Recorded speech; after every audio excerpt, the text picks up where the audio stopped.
Hello class 10th, welcome to Edufly with Nancy Gupta. और हम पढ़ रहे हैं chapter number 1 of history, that is rise of nationalism in Europe. Chapter में चलते चलते बच्चों हम बहुत आगे आ गए हैं। हमने पता नहीं क्या क्या एक सिनेरियोज देख लिए हैं इस चैप्टर में, बहुत कुछ देख लिया है। शुरुआत की थी हमने सपने से, फ्रेडरिक सोल्यू के विजन से कि कितना एक यूनाइटेड नेशन का खूबसूरत सपना उन्होंने देखा कि हेवन से एंजल्स भी अपनी ब्लेसिंग्स शायर कर रहे हैं। तो उसको देखने के बाद फिर हमने स्ट्रगल्स देखे और जैकोबिन क्लब की फॉर्मेशन देखी, सीक्रेट सोसाइटीज की फॉर्मेशन देखी, अलग अलग लोगों का पार्टिसिपेशन देखा, अलग अलग तरीके से फ्रीडम स्ट्रगल और नेशनल सेंटिमेंट्स को जगाने की एक अप्रोच देखी। ठीक है, अब आगे बढ़ते हैं। और क्योंकि हम लास्ट टॉपिक में अपना डिस्कस कर रहे थे बच्चों hardships, hunger and popular revolts, right. तो पॉपुलर रिवोल्ट्स में हमने पढ़ा कि सिलिसियन वीवर का एक रिवोल्ट रहा था बच्चों, कि कैसे उन वीवर्स को धोखा दिया गया और उन्होंने रिवोल्ट किया। फिर उन पे जो था वापस से रिवोल्ट हुआ कॉन्ट्रैक्टर्स की साइड से और 11 वीवर्स मारे गए।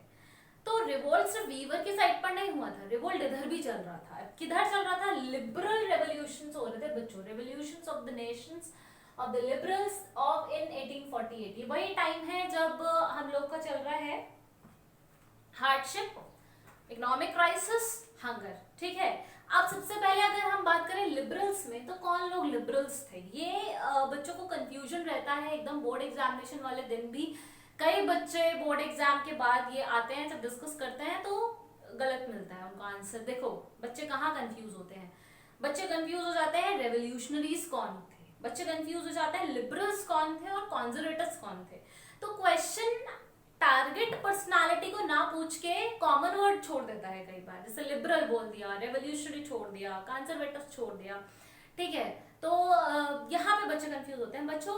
लिबरल्स मतलब वो लोग जो आजाद सोच कर थे, ठीक है, जो फ्रीडम चाहते थे, freedom of speech, freedom to work, freedom to live, जिनका ये था एजेंडा कि हमें फ्री चाहिए, हमको फ्री कर दो, we want to live with the rights of the citizen, we don't want any dictatorship, we don't want any autocracy, we don't want any military rule। समझ में आ रही है बात? तो उन लोगों ने बहुत सारे रेवोल्यूशंस करे। अब शुरुआत हम कर रहे हैं यहाँ पे एक इवेंट की जो कि फरवरी 1848 में हुआ है।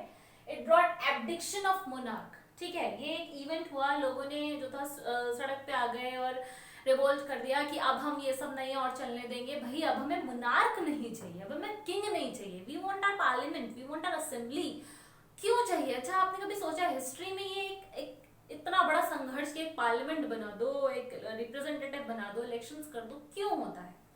आप सोचो अगर राजा है तो पावर किसके हाथ में है? राजा के हाथ में है। दैट मीन्स एक बहुत सिंपल सी बात है कि अगर राजा को लगेगा कि हाँ भाई सिटीजन्स के पास ये राइट होना चाहिए कि right to speech, right to freedom of opinion, तो वो देगा। कल को उसे लगेगा कि नहीं ये तो मेरे ही खिलाफ बोल रहे हैं, अगर मैं right to freedom of opinion दे रहा हूं तो ये तो मुझे क्रिटिसाइज कर रहे हैं, मेरी सत्ता में प्रॉब्लम आ रही है, तो वो हटा देगा। समझ रहे हो फर्क?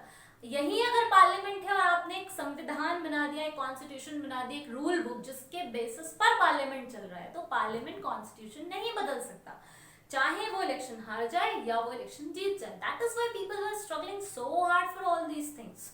Okay, I hope you got the basic point, right. तो ऐसे ही एब्डिक्शन ऑफ मोनार्की के लिए लड़ाई हुई फरवरी 1848 में। लोग सड़क पे आए और उन्होंने कहा कि अब हम अपनी असेंबली बनाएंगे, अब हमें राजा नहीं चाहिए। तो लोगों ने असेंबली, नेशनल असेंबली बनाने के लिए अब दृढ़ हो गए थे, वो डिटरमाइंड हो गए थे। Now they want the national assembly. So in not only in France, ठीक है, आप जब पढ़ोगे you come to know not only in France but in many parts of the Europe like Germany, like Poland, ठीक है, और Italy और बहुत सारे आपने पढ़े हैं। तो भाई ब्रिटेन, ये सारी जगहों पर लोग अब चाहते थे कि एक नेशनल असेंबली हो। We don't want any raja, we don't want any king, we want, what do we want? We want only parliament through the elected representatives which could be formed by the consent of the people, right? तो अब many part of the Europe combined together for the national unification। अब अपनी एक national unity के लिए, अपनी people as a nation के लिए बहुत सारी कंट्रीज हाथ से हाथ मिला रही थी और साथ में आ रही थी। देखो अब यहाँ पर मैं एक कहानी आने वाली है नीचे, ठीक है, बहुत इंटरेस्टिंग है। अब पहले उससे पहले आपके अपने दिमाग को ना बहुत शार्प करने की जरूरत है, तभी सवाल निकलेंगे और आपको समझ में आएगा अच्छा ये लड़ाई स्ट्रगल। ठीक है, अब देखो डिमांडेड मेन जो डिमांड्स थी लोगों की कि हमको क्या चाहिए, हमको पार्लियामेंट चाहिए भाई, हमको राजा नहीं चाहिए। उनकी मेन डिमांड थी फ्रीडम ऑफ प्रेस। सबसे पहले तो दुनिया को पता चलना चाहिए कि हम क्या झेल रहे हैं। ठीक है, मीडिया को, प्रेस को फ्री छोड़ दो, let them write what they want, what is happening, let them write that. Okay, and the freedom to form the trade associations या फिर यूनियन, ग्रुप बनाने दो, लोगों को यूनियन बनाने की आजादी दो ताकि वो अपने राइट्स के लिए लड़ सके। क्लियर? चलो, ये मांगा गया, ये मेन दो डिमांड्स है जो सबने मांगी थी। अब आते हैं जर्मन के किस्से पे। जर्मन में क्या हुआ, लोग क्योंकि पूरे यूरोप में फैला हुआ था, ये तो सबको चाहिए थे एक नेशनल असेंबली, तो जर्मन के लोगों ने सारे के सारे लोग एक तो मार्च करने लगे और मार्च करके आ गए फ्रैंकफर्ट पे। ठीक है, और वहां पर उन्होंने डिसाइड किया कि अब वो बनाएंगे अपनी पार्लियामेंट, जैसा कि सब बना रहे थे। पार्लियामेंट बनाएंगे तो रिप्रेजेंटेटिव इलेक्ट करेंगे, और बड़े स्मार्ट और बड़े फास्ट थे ये लोग, तो उन्होंने फटाफट से अपने रिप्रेजेंटेटिव को इलेक्शन दे दिया और रिप्रेजेंटेटिव नियुक्त कर दिया और सेंट पॉल चर्च पर जाके उन सबको कन्विक्ट कर दिया। ठीक है, ऑफिशियली एक सेरेमनी हेल्ड कर दिया। देखो, इन German all came together to Frankfurt to form the national assembly. Then finally on 18 May 1848, भाई तारीख याद करिएगा, फरवरी से शुरू हुआ था, मई में 1848 तक आते आते 18 तारीख पर जो था एक असेंबली बन गई। कितने रिप्रेजेंटेटिव बने इस असेंबली में? 831। ठीक है, जर्मन ने अपने पार्लियामेंट्री लोग नेता वेता नियुक्त कर लिए 831। ठीक, अब ये बन गए सब, और इन लोगों ने बैठ के कॉन्स्टिट्यूशन को ड्राफ्ट करना शुरू किया, कॉन्स्टिट्यूशन बनाना शुरू किया।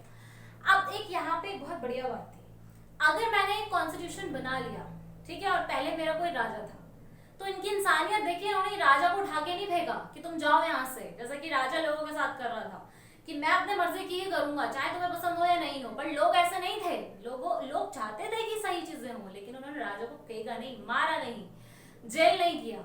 उन्होंने राजा को बाइज्जत अपनी पार्लियामेंट बनाने के साथ, कुछ अधिकारों के साथ क्राउन गिफ्ट किया, ये ले लीजिए भाई।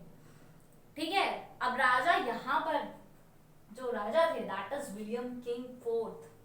ठीक है, इन्होंने मना कर दिया, मुझे क्राउन नहीं चाहिए। पर्शिया के ये राजा थे, इन्होंने अपना क्राउन लेने से जो उनको दिया गया था by these elected people, by these elite people, इन्होंने मना कर दिया, मैं नहीं लूंगा। क्यों मना किया? Question mark. अब आप सोचो कि मान के चलो आप राजा हो और आपकी जनता ने रिवोल्ट कर दिया है, अब उनको राजा नहीं चाहिए, उनको पार्लियामेंट चाहिए, पर वो आपको बाइज्जत आपका क्राउन दे रहे हैं कि भाई राजा आप ही रहेंगे, भले ही से कॉन्स्टिट्यूशन हम बनाए। आप क्यों मना करोगे? इज्जत खराब हो जाएगी इसलिए। ऐसा ही कोई रीजन था। देखो, उन्हें लगा कि मैं छोटा हो जाऊंगा। ठीक है, दूसरी चीज, किसी हाल में कोई राजा डेमोक्रेसी स्वीकार नहीं करेगा, ठीक, क्योंकि फिर उसका बेटा नहीं बनेगा राजा। तो उन्होंने क्या किया, उन्होंने मना कर दिया, और मना करने का रीजन था वो जाके सारे ऑटोक्रेट्स, जितने भी ऑटोक्रेट्स थे या जितने भी मिलिट्रियल रूल चल रहे थे वहां पे, वो सारे राजाओं के साथ जाके इन्होंने टीम बना ली, एक जॉइंट हैंड्स कर लिए उनके साथ। ठीक है, हाथ में हाथ मिला लिया और उनसे कहा कि अब हम इनके खिलाफ लड़ेंगे। इन लोगों ने हमें हटाने की कोशिश की है ना, सत्ता हमारी लेने की कोशिश की है, पार्लियामेंट बनाने की कोशिश की है, इलेक्शन किए हैं, करने दो, मैं क्राउन नहीं लूंगा, मैं लड़ूंगा इनसे और मैं इनकी इस पार्लियामेंट को विध्वंस करूंगा इसका। देखो रिजल्ट क्या हुआ बच्चों, क्योंकि जो लिबरल नेशनलिस्ट थे ना, इसमें सबसे ज्यादा लोग थे मिडिल क्लास के। अब मिडिल क्लास में कौन कौन आता है, ये हमने एक बहुत पुरानी बात करी है, 9th क्लास में करी थी, ग्रोइंग ऑफ मिडिल क्लास। वहां पे सारे प्रॉस्परस पीपल थे, मतलब बहुत रिच नहीं थे पर प्रॉस्परस थे। देखो, अब प्रॉस्परस क्या होता है बच्चों? प्रॉस्परस मींस जो जिनको बहुत खाने के अलमांदे नहीं, ठीक है, खाने के लिए है, रहने के लिए है, पहनने के लिए, अपना बिजनेस चल रहा है, रिच नहीं है पर प्रॉस्परस है, संपन्न है, वो सारे लोग जो थे वो लिबरल्स में कमेटी में थे। तो ये लोग के एक ड्रॉबैक था कि ये लोग जो लिबरल्स थे, जो मिडिल क्लास थे, they were not listening to the demands of the workers and artisans। ये मैंने कुछ लिखा नहीं है क्योंकि मैं आपको समझाऊंगी ये सब, ठीक है। नॉट लिसनिंग, ये क्लास वर्कर और आर्टिशंस की डिमांड नहीं सुन रही थी जो कि पुअर सेक्शन में आते हैं। अब जब इनकी बातें नहीं सुनेंगे तो उन लोगों ने साथ छोड़ दिया, मतलब आपसी जो फूट थी वो पड़ चुकी थी, अब इन लोगों में आपस में नहीं बन रही थी, इन लोगों ने इनका साथ छोड़ दिया, हम नहीं बनाएंगे कोई असेंबली पार्लियामेंट, हम कुछ नहीं करेंगे, मना कर दिया, चले गए। तो जब ऐसा होना शुरू हुआ तो अब किसी तीसरे को गुंजाइश मिल गई इनके बीच में आने की, और अब ये वाली जो टीम थी, टीम ए थी, ये वाली किंग वाली, ठीक है, ये टीम ए थी और ये टीम बी थी।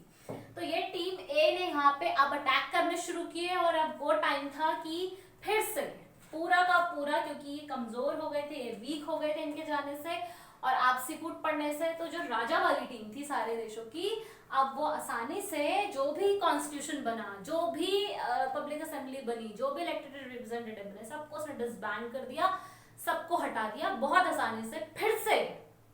फिर से मोनार्की आ गई, ठीक है। तो देख रहे हो कितनी बार हारे हैं, लड़े हैं, हारे हैं, लड़े हैं, लेकिन रुके नहीं है, ठीक है। तो आज भी ये लेक्चर अभी रुका नहीं है, इट विल कंटिन्यू टुमारो।